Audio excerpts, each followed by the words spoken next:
let's begin. Okay, I just wanted to finish up with what we began with David and Bathsheba, focusing on the Gemara in Masechet Shabbat. David chata inenu ela toeh. We talked about that.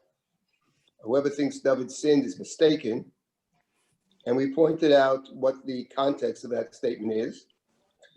But we also pointed out that elsewhere in the Talmud, not to speak, of course, of the book of Shmuel and Psalms, where David speaks of his own sin. And in the book of Shmuel, Chatati Lashem, he says it straight out. But in the Talmud itself, Talmud Bavli, there is great attention paid to David's sin, and David's attempt to repent for the sin and the difficulty in repentance. I just wanted to complete what we started with and then turn to a different topic about David, one that I think that will prove very interesting. And so we were looking at the Gemara in Masechet Sanhedrin. The way the sources, you have a whole bunch of sources, they're organized according to biblical readings, and they're organized according to Talmudic readings. And this is the last week's source. Sanhedrin is Daf Kuf Zayin, page 107A and 107B. I'm not sure you have it in these sources, but we had it last week. And this is Sanhedrin Sadi Hey. That's not the source. It's the last week's source. Yes, that's a different file, so let me go grab that quickly. Okay, grab that file, Sanhedrin 107. And it's towards the bottom of 107A. So I just spent a few minutes on this source that we started last week. And then we'll move to a different topic about David that appears in the Bible in two significant places. But first I wanted to finish this source. So the Gemara says on Daf Kuf Zayin Amud Aleph, further down, the Gemara says that V'yamar Rav Yehuda Amar Rav Bikesh David Lavod Avodah Zarah. Amar Rav Yehuda Amar Rav. A little right there. Rav Yehuda says in the name of Rav. King David, sought to engage in idol worship. This is during the rebellion of Avshalom, and David is running from Avshalom. And the book of Shmuel describes what is meeting different people and his thinking in the beginning of the rebellion of Avshalom. In the beginning, he seems basically to give up. And then he gains strength and he gains resolve as the story continues. And they quote the verse in 2nd Shmuel Bet, that David was walking and he came to the top of the mountain, to Rosh. So the Gemara in Sanhedrin says, Rosh means nothing other than idol worship. As it is stated, as for that image, its head was of fine gold, a verse from Daniel. So the Gemara makes the claim that David actually thought to engage in idolatry. We know that the text of Shmuel claims that he engaged in murder and engaged in adultery. Those are two of the big three.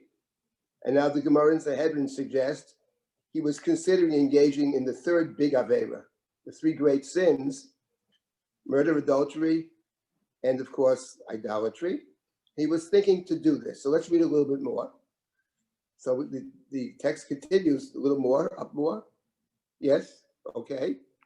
And it says, and when he reaches the top of the mountain, Hushai Ha'arki, Hushai is David's friend, comes to greet him. As David is escaping Jerusalem, Hushai comes to greet him. His coat is torn and there's earth upon his head.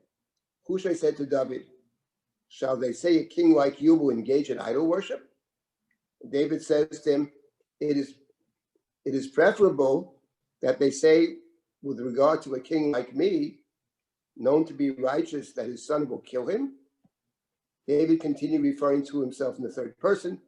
It is preferable that he, referring to David, shall engage in idol worship and the name of heaven shall not be desecrated in public through the murder of the righteous king. So if he's killed, that'll be a terrible thing that a righteous king was murdered by his own son, no less. So it's better people think I'm not so righteous. So David says, so let me engage in idolatry. Fine. Very strange argument.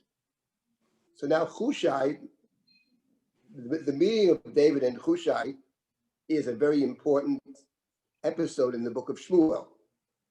Hushai is instrumental in getting David to take back the kingship.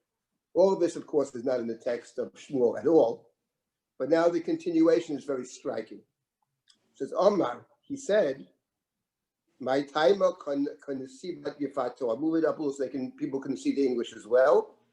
Is that right? So he said to him, why did you marry a yafat? Up, we can't see it. Can you, right? More. Right, stop. So it says, no, more, up. No, you go in the wrong direction here. It's further down on the page. Okay, I thought you said up. Sorry. No, that's it. So keep going a little more. Stop. Right. Hushai said to him, what is the reason that you married? Here the translation is a beautiful woman. That's not precise. Doesn't mean a beautiful woman. It means why did you marry a Yafat Toar? Now a Yafat Toar, that's in the Torah, in the book of Dvarim, that's a beautiful woman you see on the battlefield. She's not Jewish. And the Torah says if during war you see this beautiful woman and you desire her, then you can take her for yourself. It's unclear in the Torah, and the commentaries are divided what that means. Does it mean you're sleeping with her in the battlefield, and then if you want to marry her, there's a procedure, chapter 21 of Dvarim, where she has to mourn her past for 30 days, and she cuts her fingernails and this and that. There's a procedure, and then if 30 days, you still desire her, you take her into your house. And in the Torah, it's not clear exactly what her status is of the Shifat Torah. Are you marrying a non-Jew, or is she considered to be a Jew? That in the pshat of the Chumash is very unclear. So according to this text, Avshalom's mother was a Yafat Torah. So he said to him, why did you marry a Yafat Torah? Now, how does this respond to what David is saying? David is saying, I'm going to worship idols. So, because if I don't worship idols, the people think I'm so righteous. So what a desecration of God's name. And Hushai's response in this Agadah is, why did you marry a Yafat Torah? So I presume what it means is, why did you marry a Yafat Torah is saying in effect, perhaps you're not so righteous. In other words, you're having trouble with Avshalom. That's because his mother was a Yafat Torah. Amalei, so David says to Hushai, Yafat Torah Rachmana Sharyeh. What are you talking about? The Torah permitted you to take a Yafat Torah. So it's permissible. I didn't do anything wrong. So Hushai says to him, Amalei, Lo darash smuchin. This is actually very interesting and important for us in general. He says to David, aren't you doresh smuchin? Now, what does that mean? So lidrosh smuchin means to interpret the biblical text, interpret the Torah, based on the proximity of two verses, or two different rules that appear next to each other. That's called smuchin, samuch. So according to one view in the Gemara, we are doresh smuchin. According to a different view, we're not doresh smuchin. But the Gemara says elsewhere that everybody agrees that in the book of Devarim, where this text is found, we are doresh smuchin. It's interesting. In Sefer Devarim, we're doresh smuchin. He says to David, weren't you doresh smuchin? Because the parsha of Yafat Toar which is the beginning of chapter 21, afterwards it talks about if a man marries two wives, one he loves and one he hates, he shouldn't favor the son of the one that he loves. He has to favor the other son. And right after that, the parsha is Ki Yehu Ish Ben Soreh Umoreh, the parsha of the rebellious child. Kohanoseh Yafat Toar Yesh Lo Ben Soreh Umoreh. Whoever takes Yafat Toar will end up, that child will be a Ben Soreh Umoreh, a wayward child, a rebellious child, sort of saying to David, well, you may be following the letter of the law. Yifat Torah is not forbidden to you, but in the words of the Talmud elsewhere, Dibra Torah Keneged Yetzer Hara, Yifat Torah is not something the Torah approves of. It's technically permissible, but the Torah disapproves of it. And this, I think, is a very interesting observation here about, well, perhaps a critique of David put into the mouth of Hushaya Arki, David's friend, David's negotiator, who will be instrumental in allowing David to return to the kingship. Now, what's interesting is that's this particular text over here. In today's lengthy set of sources that I distributed, there is a source from the second chapter of Sanhedrin, which also talks about the Sanhedrin chapter 21a, the last source, 21a, right there, right?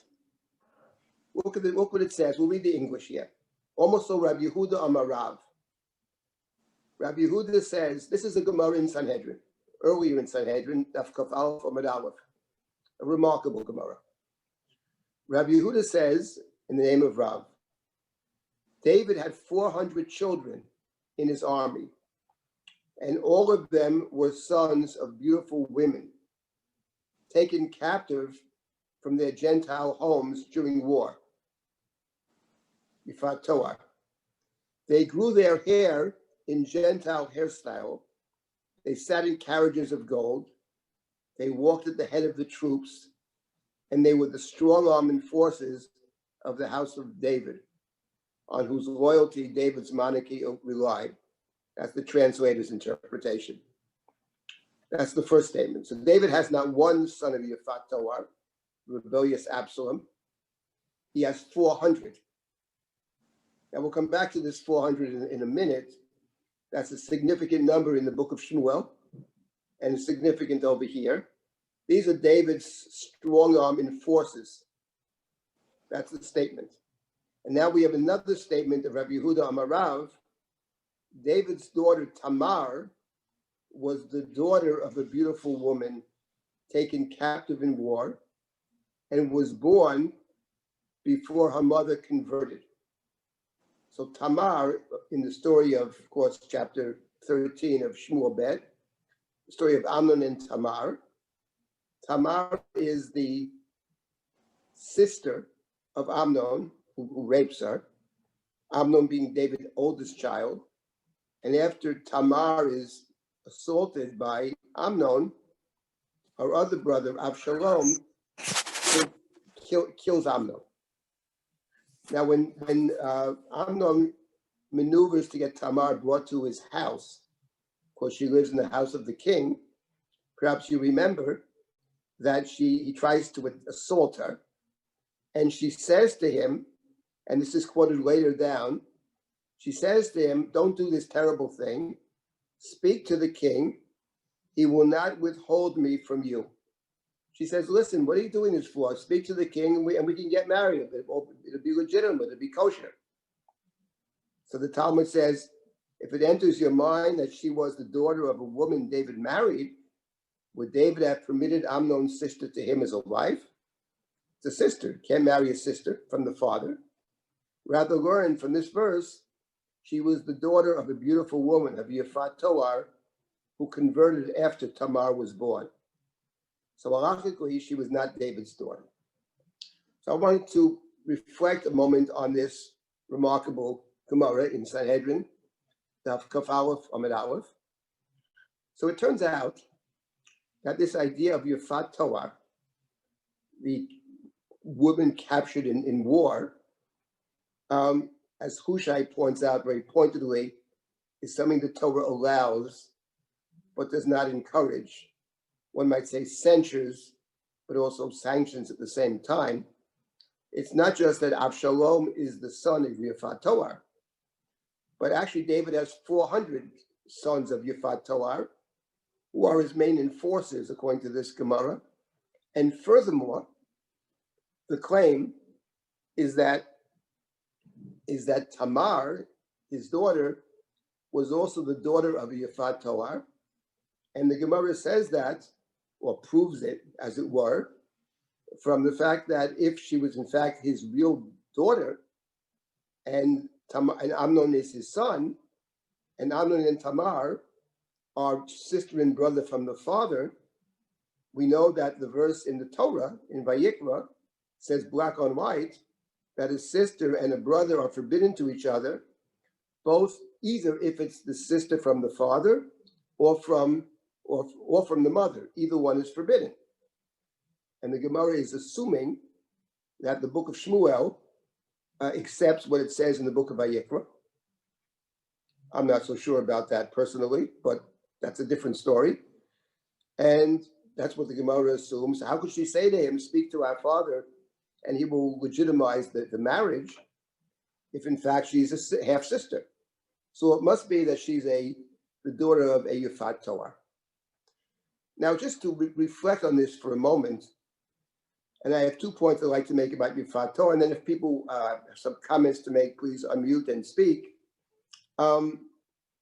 What's interesting, first of all, is that if you're familiar with the book of Shmuel, you remember that David has 400 soldiers. The initial people that followed David is essentially running away from the king. He's seen by Saul as a rebel, or to use the word that we encountered elsewhere in terms of Uriah, he's a mored b'malchut. He is actually a rebel against the king. That's how Saul sees him. He's on the top end. He's on the wanted list, number one. And to David gravitated, says, 400 desperate men. So David's army is 400 men. Later in the book of Shmuel, an additional 200 men join David after a success. But the 400 join David when he's down and out, when he's desperate, when he's running from the king. They are described as bitter people that have debts. Essentially, one might say, in terms of society, people on the margins, perhaps criminals. These are David's 400 men. Now, the number 400 men in the book of Shmuel is hardly an accident, because those who have studied the book of Shmuel perhaps have figured out that 400 men appears in the Torah, precedes David having 400 men. There's someone else who has 400 men in the Torah, none other than Esav. When Yaakov sees Esav coming towards him, he comes towards him with 400 men. And the 400 men of Esav's army, and Esav and David have much in common. They're both red. David is an Admoni, Esav is Edom, and they have the 400 men, and the 400 men presumably are connected to killing, the redness being blood, taking of blood. So here in the Gemara, in the spirit of the book of Shmuel, the 400 are not 400 Jewish men. They are 400 people taken in war, essentially. The woman who was taken legitimately or whatever, permissibly in war, but the spirit of the Torah certainly is opposed to it, as Hushai says. And here you have actually Avshalom and Tamar, and David's army consists of 400 soldiers that are the sons of Yifat Toar. Now my question is, before I open it up to comments or questions, what are these Agadot picking up on? Clearly there is a critique here, a powerful critique of David, but what are they picking up on? So I wanted to make a suggestion, because it's always interesting to see where these agadot are coming from in painting this portrait, this very complex portrait of David. And it's not all negative, but there's plenty of critique. And I want to make one point about David that is not obvious in the book of Shmuel, and it's the following point. In the story of David and Bathsheba that we began with, whoever says David sinned is mistaken, okay? And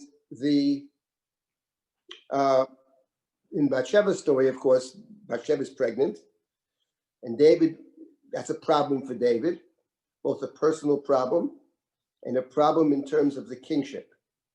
David wants to solve that problem, so his initial thinking is send Uriah home under some pretext that he's being brought back to give a report about war, send him home, and this way he'll sleep with his wife Bathsheba. No one will know who the father of the child is. Unfortunately for David, Uriah refuses to go home. It's not right. I can't do it. The soldiers are in the field. The ark of God is in the field. David tries every which way to get him home. He refuses to go. David hands Uriah a note, essentially sent to the general, ostensibly a report, it's a secret information, but actually it says, kill me. Uriah carries his own death sentence, and Uriah is killed. The details of which I'm not going to get into now, but Uriah Hittite is killed. After Uriah Hittite is killed, and David gets the report, it says the following. It's the end of chapter 11. We actually have it in the new sources.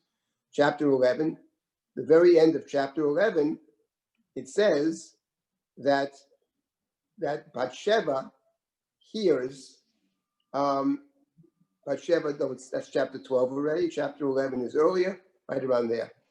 It says, Batishma Eshet Uriah, top of the page there. This is Bathsheba right there. She heard that Uriah had died. Batisboda Ba'ala, she mourned her husband. And after the days of mourning passed, David sent for her and gathered her into his house, and she took her as a wife, and she bore for him a child. And the thing that David did was evil in the eyes of God.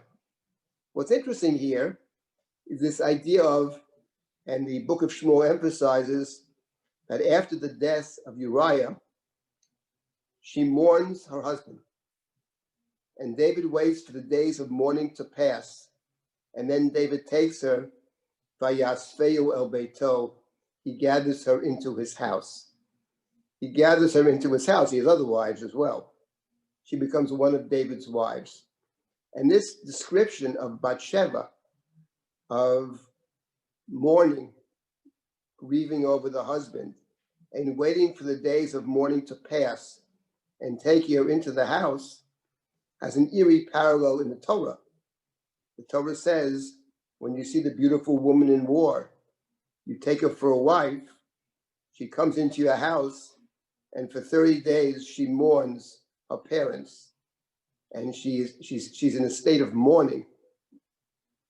And after those 30 days, you bring her into your house. So what's interesting is that the book of Shmuel, it describes David's behavior towards Bathsheba. It reminds us actually of the parsha of the Yafat Toar, what David has managed to do in the story, which began with David staying home from the war. He doesn't get involved in the war.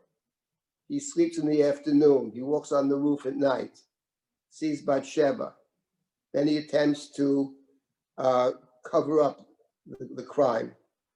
He summons Uriah pretending to get a report about the war, but there's no interest in it.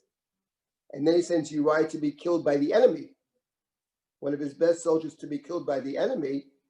And one would say the coup de grace at the end of it is treating your own soldier, or your own soldier's wife, as the wife of the enemy who's been killed in battle, when in point of fact, it's David that killed Uriah Hittite. The book, I have no doubt that the Agadot saw this very clearly, and they pick up on this. So the book of Shmuel has its own devastating critique, but the Agadot actually sort of fill in the picture. This idea of the Yafat Torah, the idea of taking the women in battle, having killed the enemy in an inappropriate way. If it happens one time, that's one thing. But Tamar is the daughter of Yafat Torah, and so is Avshalom. And it's very unclear how many of the 400 were David's Yafat Torah, and how many belonged to David's soldiers. Very unclear. These are the enforcers of David's army. So I think this is actually an interesting, again, the Bavli is, one might say, merciless at times in terms of its picture of David. Now, there will be a much rounder picture of David and a much more fuller picture of David. So we'll stop here for a moment, and if people have comments or questions, I'll be happy to try to address them.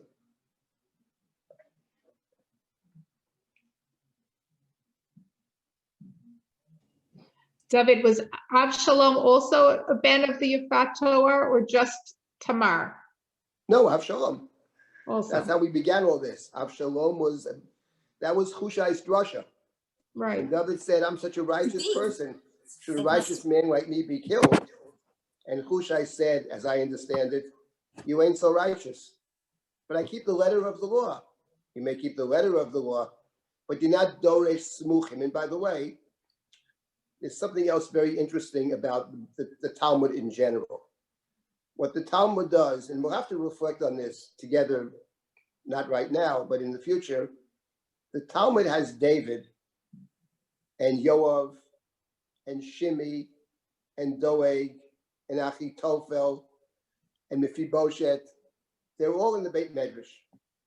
They're all, the Talmud has this picture, presents us with a picture of these different scholars, as it were, having all kinds of legal Talmudic debates.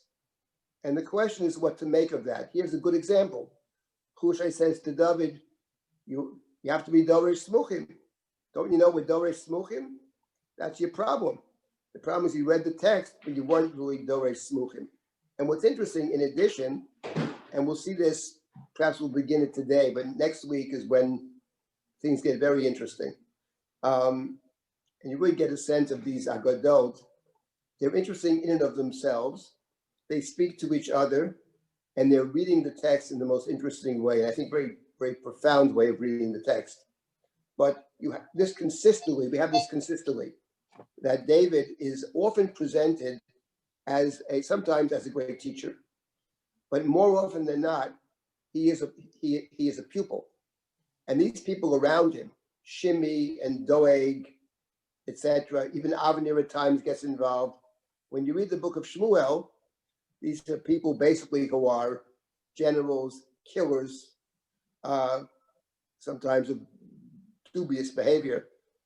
But in the Talmud, they are, to some degree, learners, Talmidei Chachamim, and we'll see this. Now, let me just Doeg also is always stirring the pot to Shaul to get after David. Yes, we will discuss Doeg in some length, either beginning today or next week. Doeg is very interesting, and we'll get to Doeg. But let me say that Doeg, the broader context of this, we're looking at in Sanhedrin, page 107 and page 95 that we'll get to next. The perek is called Chelek.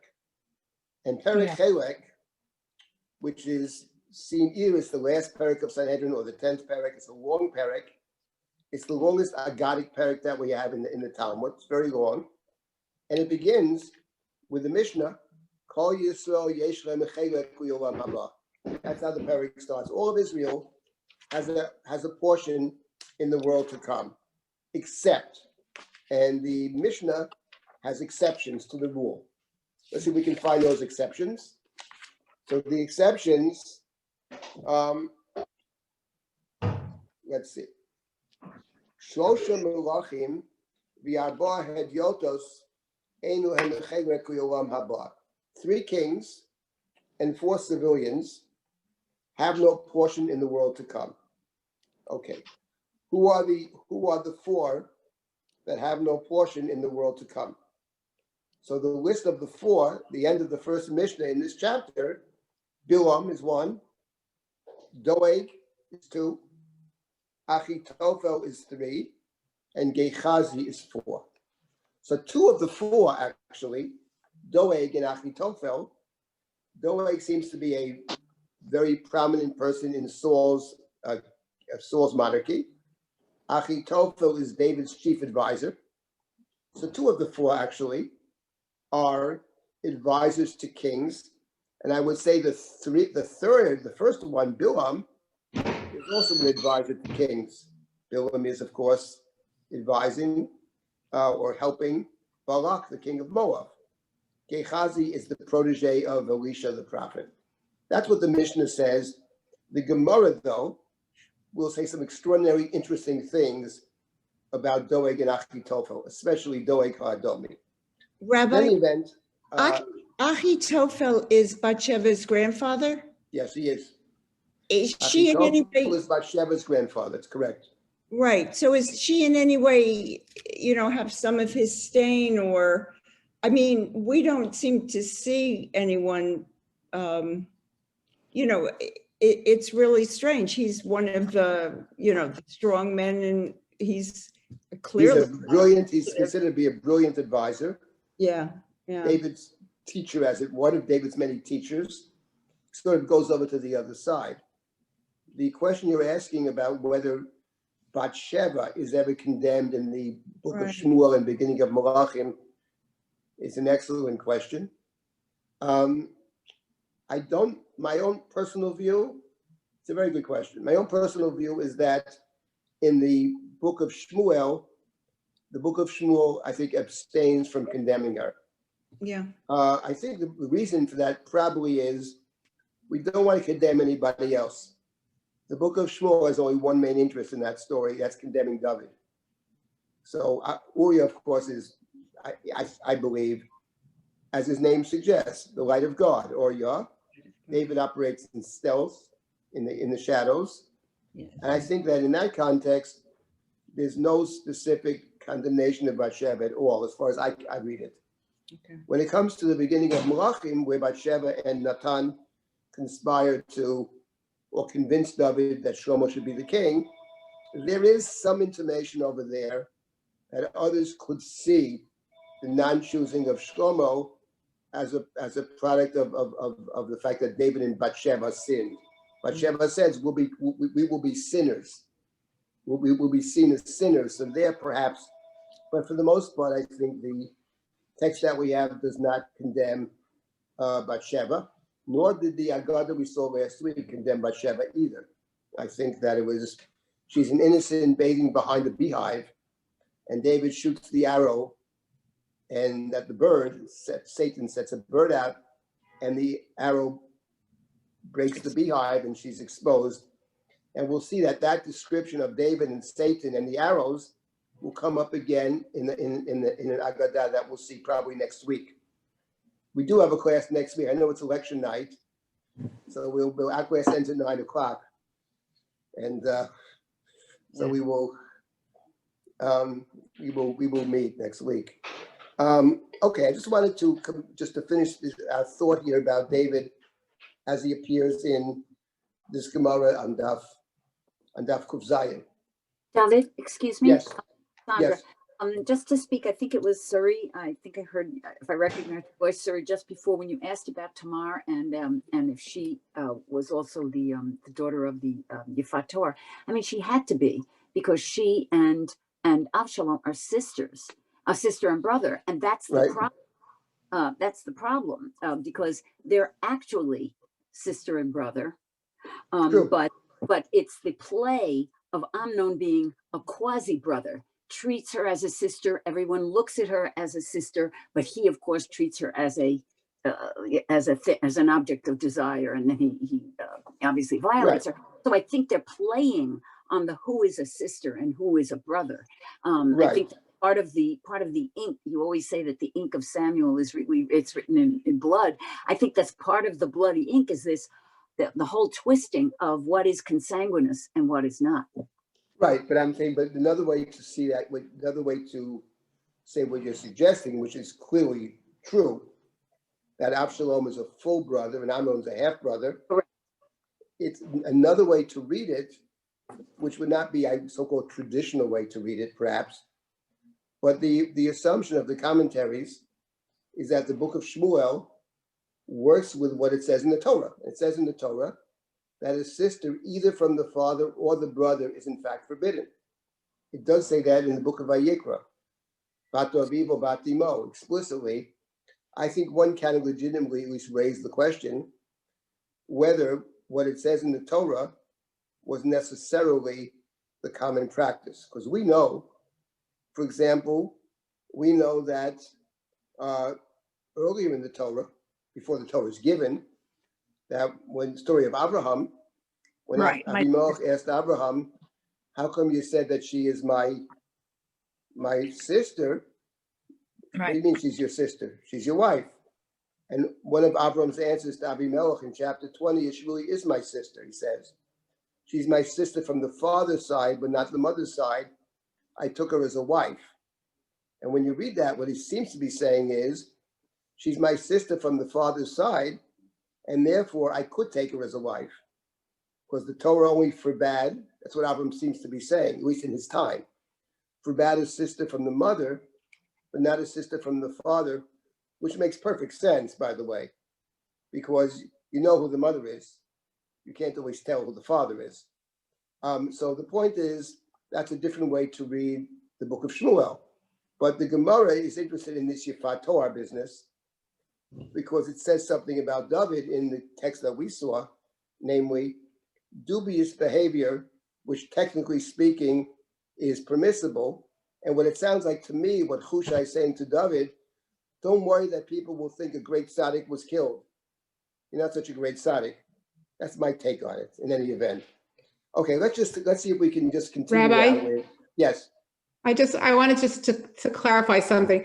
What I was getting at in my question is, I know that they were siblings and they were both born from that same mother. But what I didn't make clear in my question is the conversion. Were they both born before she converted? Because the conversion is critical. It's because it's what makes him able to say they're not related. Because once you convert, you leave your whole family behind. Right. In the case of Absalom, it wouldn't be necessary. But in the case of Tamar, right, of course, in the case of Tamar, it's trying to explain that verse. The Agadot do many things at the same time. In the case of Absalom, that would be unnecessary. We don't care if the mother was converted before or not. That's irrelevant. Right. In the case of Tamar, but what is interesting is that it is comparing the two. And it's saying beyond Absalom and Tamar, it's making a different point about this Yifat Torah, which is that his army consists basically of Yifei Torah, which apart from everything else, his enforcers are people who fundamentally are outsiders in the sense, it's a question, are they actually Jewish or not? Now we know the book of Shmuel has many people who are coming from a non-Jewish place. Uriah Hittite, Hushaya Arki, Doeg Adomi. That's true. Itai Hagiti, book of Shmuel is replete with them. But the idea that David's core support comes from this dubious source is something that the Gemara constructs, obviously. It's not in the text. They are embittered people, they may even be criminals or whatever, but they're not Yifei Torah or the children of Yifei Torah. Okay, let me just complete this last piece that we started with, and then we'll start with the new topic, one that's very complicated, and I find it fascinating. And that is that, back to page 107, further down on the page. And now we have something else that's interesting. The Gemara here engages in a sort of a drasha largely focusing on Psalm number 19. Very beautiful psalm. Hashemayim Mesaprim Kvodeo. And in the psalm, the psalmist, David, is pleading with God to forgive his sins. And the Gemara says that Rabbi Dustai said, David is like a merchant who is bargaining. It's like a merchant who was bargaining. And he asked God to forgive his sins. First, he asked God to forgive the sins that were committed inadvertently. Shkiot miyavin, ministarot nakeni. So he's asking God to forgive him from various sins, those that were committed by accident, those things that were hidden from me. And then, Gam mizedim chasol chavdecha. How yimshu libi, azetam v'niketi mipesharav. So he asked God to forgive even those sins that were committed not accidentally. He asked from hidden faults, from intentional sins, and right in the middle, God says they're forgiven. Let them not have dominion over me. I shall be faultless. I further request that the sages will not speak of me and condemn me. God said to him, they are forgiven for you. Now let's keep going down more. David requested, and I shall be clear from great transgression, Pesharav, meaning that my transgression will not be written in the Bible. God said to him, that is impossible. The letter Yud that I removed from the name Sarai, when I changed the name to Sarah, was standing and screaming for several years over its omission from the Bible until Yoshua comes. And they added the Yud to Hoshea's name. Moshe called him Yoshua. I can't take your story about your sin out of the Bible. It can't be omitted. Now let's read a little bit more. So David is asking forgiveness, and my story should not be told. The verse says, I will clear you from great transgression. God said, Master of the universe, pardon me for that entire sin. God said to him, your son Solomon is already destined to say with his wisdom, can a man take fire in his lap and his garments not be burned? Can one walk on hot coals and his feet not be scorched? So too one who lies with his neighbor's wife, anyone who touches her shall not go unpunished. David said, will that man himself, David, be expelled from the congregation for no remedy? God said, accept upon yourself afflictions, and that will atone for your sins. He accepted afflictions upon himself. The afflictions he accepts upon himself, the Gemara continues, he becomes a leper for 6 months. The Gemara discusses this. How do they know this? Let's read some more further down. I want to get to this last point about David. So David is abandoned by everybody. A leper is on the outs. A leper is abandoned. He was afflicted with leprosy. As it is written in Psalm 51, purge me with hyssop and I shall be clean. Wash me and I shall be whiter than snow.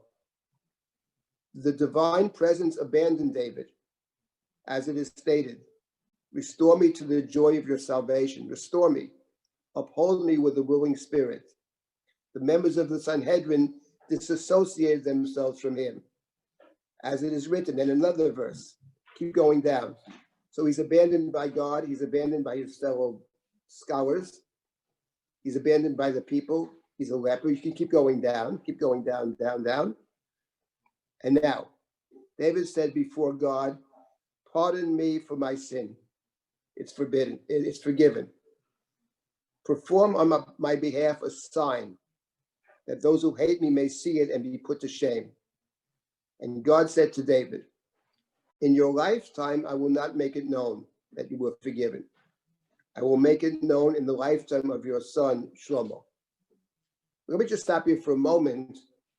And this does not sound from the Gemara, page 107, A and B, that whoever says David sinned is making a mistake. You're talking about this is very powerful. David is concerned that for this he will be completely banished from the Jewish people and banished before God. And in order to achieve forgiveness, he has to accept upon himself the deepest kind of affliction, which is abandonment, and a complete aloneness, a leper, an outsider, the ultimate outsider. And God says to David, the full forgiveness can only come, the knowledge that you are forgiven will not come in your life. It can only come in the lifetime of your son Shlomo. And now we have the famous story that when Shlomo builds the Beit HaMikdash, and he wants to bring the ark into the Holy of Holies, and the gates refuse to let him in. The gates close up. Because when Shlomo says, Mize Melech HaKavod, who is the king of glory, says the Gemara elsewhere, the gates think he's talking about himself. They think he's talking about himself. So he absolutely refused to let him bring the ark in until it says in Agadah, Kevan Shamar, when he said, Al Tashev Pnei Mishichecha, Zachor Chatzei David Abdecha, but then he said, God, remember the good deeds of David, your servant. At that moment, the gates opened and the faces of David's enemies turned dark. And all the Jewish people knew that David had been forgiven for this sin. But that's the end of the Agadah here. And the reason I cited all this evening was just to give a sense.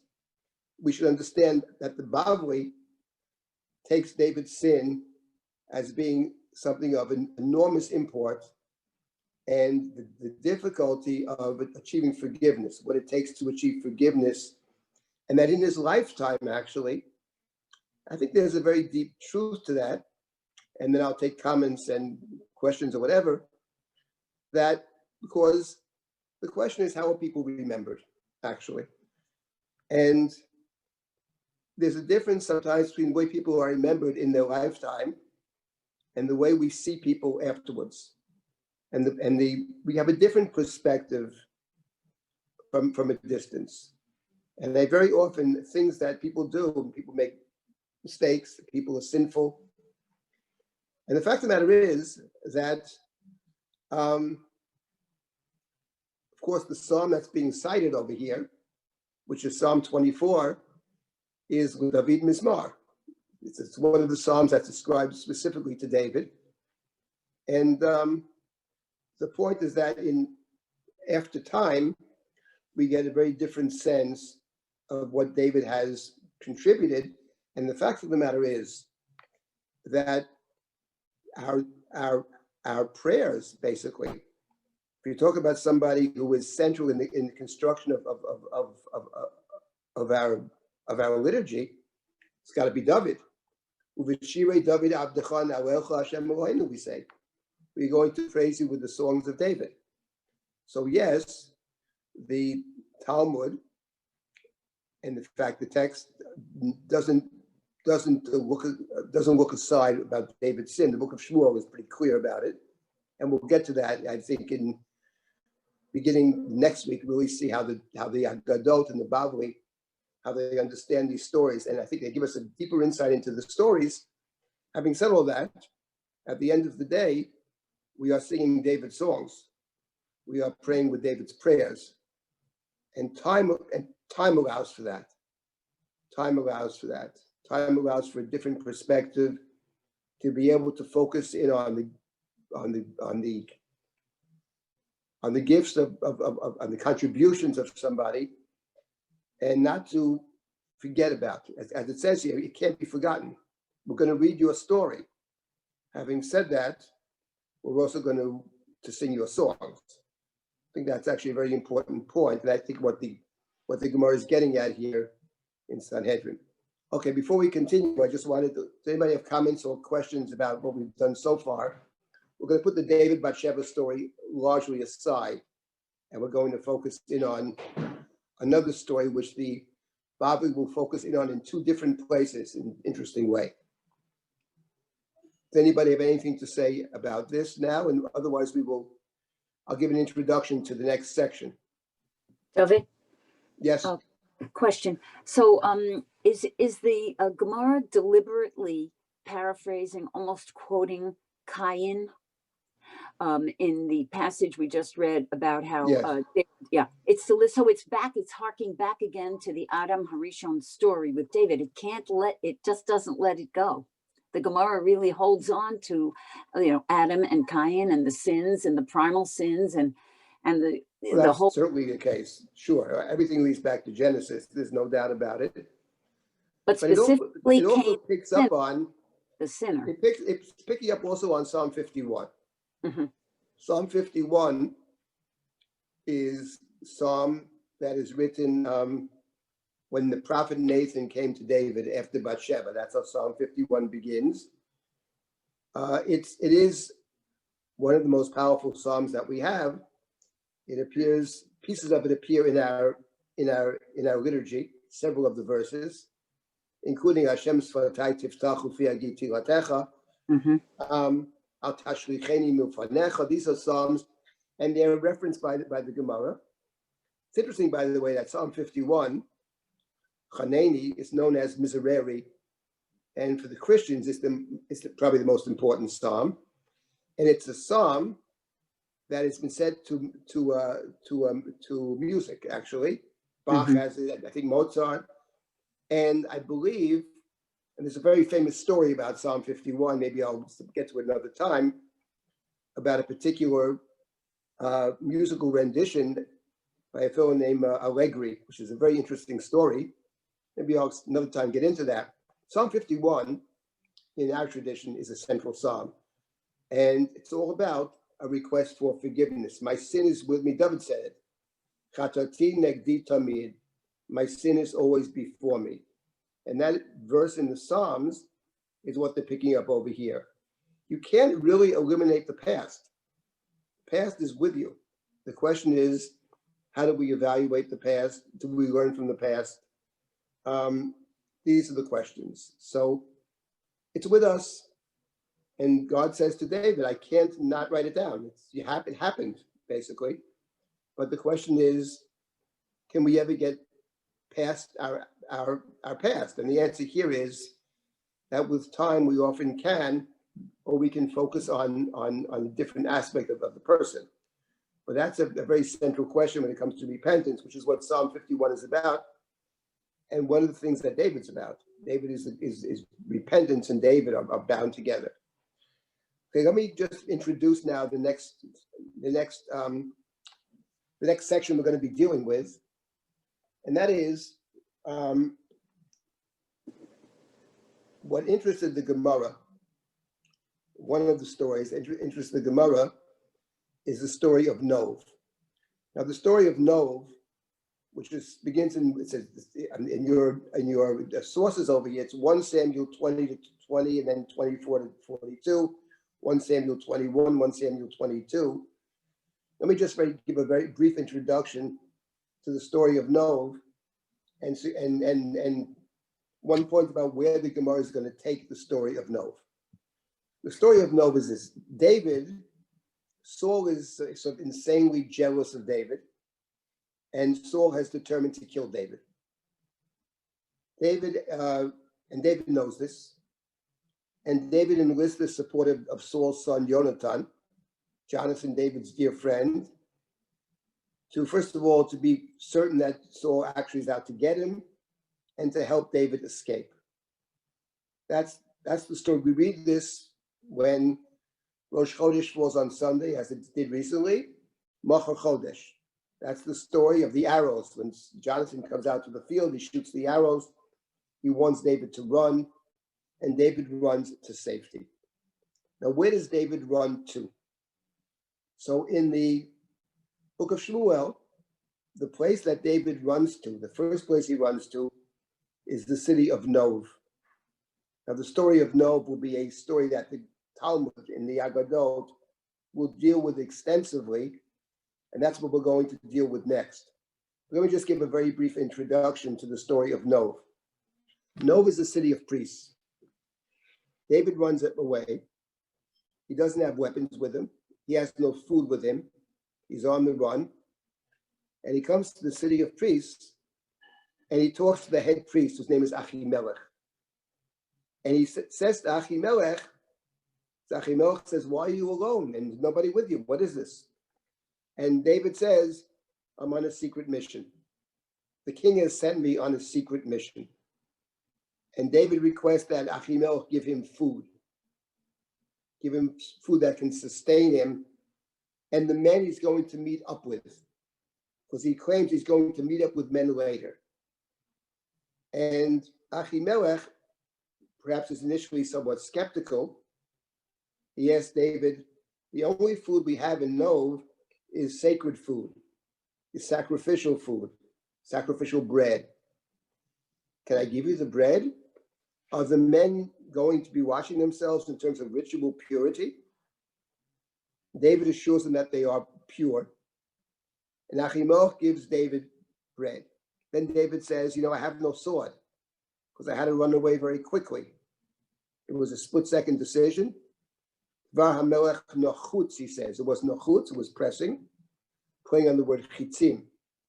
He says, I had to run away.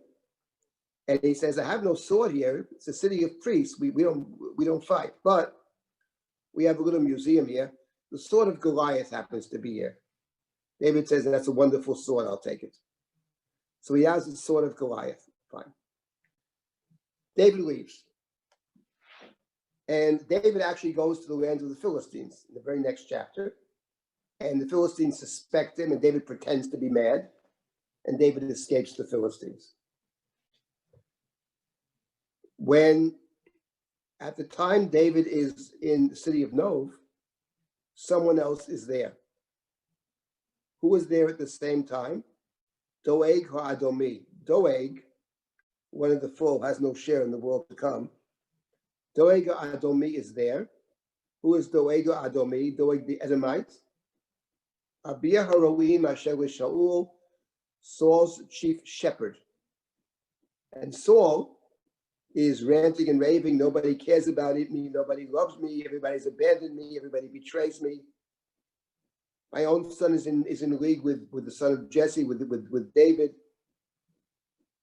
And no one wants to help me. And Doeg speaks up. I saw the son of Jesse. I saw David. He was in the city of the priests, the city of Nov. And Saul summons Achimelech. And Doeg says to Saul, he gave him food, he gave him a sword, and he inquired of God for him. Now, the inquiring of God for him does not seem to be true. It's a mistake on Doeg's part. The priest did not inquire for David. Inquiring for David is a serious matter. You inquire from the priest usually when you go to war, and Saul suspects David may go to war against Saul. So he summons Achimelech, the high priest of Nov. He says, why did you give him a sword and food? And why did you inquire of God? Well, I gave him a sword and food, says Achimelech. Why not? Who is more trusted than your son-in-law, David? But inquiring of God, I never did that. And Saul says, you did, and you will die in all the priests. And Saul says to his soldiers around him, kill these priests. But the soldiers refuse to obey Saul's command. They're not going to kill priests, unarmed priests. So Saul says to Doeg, you do it. You testified against them. And Doeg the Edomite goes around and he kills all the priests. One priest escapes, Evyatar, who later links up with David. And what I wanted to say about this is the following. What David says to Evyatar, he says, you stay with me. And we'll come back to this verse next week. And I believe the Aggadot use this as the point of departure and construct this fabulous set of Aggadot and amazing statements in the Talmud about David. And David said to Evyatar, I knew that Doeg the Edomite was here. I knew he would report to the king. I am the cause of the death of your family. And he says to him, you stay with me. It's the end of the chapter. You stay with me, he says. And For you are a mishmeret. You're somebody who I will guard, or you are a sacred person for me. That's the story of Nov. So the story of Nov is typically understood, and we'll stop at this point. The story of Nov is understood, and it's true, that the Saul, who didn't kill all of the Amalekites, when commanded to do so in chapter 15 of 1 Samuel, kills the priests of Nov, mistakenly, I would add. He massacres all of the priests of Nov, save one who runs away. And that's a condemnation, and a terrible condemnation of King Saul. That is clearly the main focus in the book of Shmuel. However, it is interesting that David says at the end of that chapter, I knew that Doeg, the Edomite, was here, was in the city of priests. And therefore, and I knew he would tell the king, I am the cause, Anochi Saboti, I am a cause of the death of your family, you stay with me. And we'll see, starting next week, we will see that statement of David, that the Talmud takes that statement and runs with it. And it runs with it in the most interesting directions. It's really something. I've spent a lot of time studying and teaching the book of Shmuel, always new things. But the Agadot actually let you see things. I'm talking about the Pshat. They let you get a different sense of what really could be a very plausible reading of the story. So we'll start next week with Nov. It will take us more than 1 week. There are two main texts in the Talmud about Nov. One is in Sanhedrin, Daf Tzadi Hey, and that will take us probably 2 weeks. And then there's a Gemara in Masechet Yevamot that's also on the list, which is also extraordinarily interesting. So hopefully this will, we're out for a picture of David, and also we're out to see, perhaps to some extent, how the Talmud is reading these texts, and especially the book of Shmuel. So I'll stop at this point. If anybody has any comments, please speak up now. Otherwise, I'll see you next week at hopefully 8 o'clock.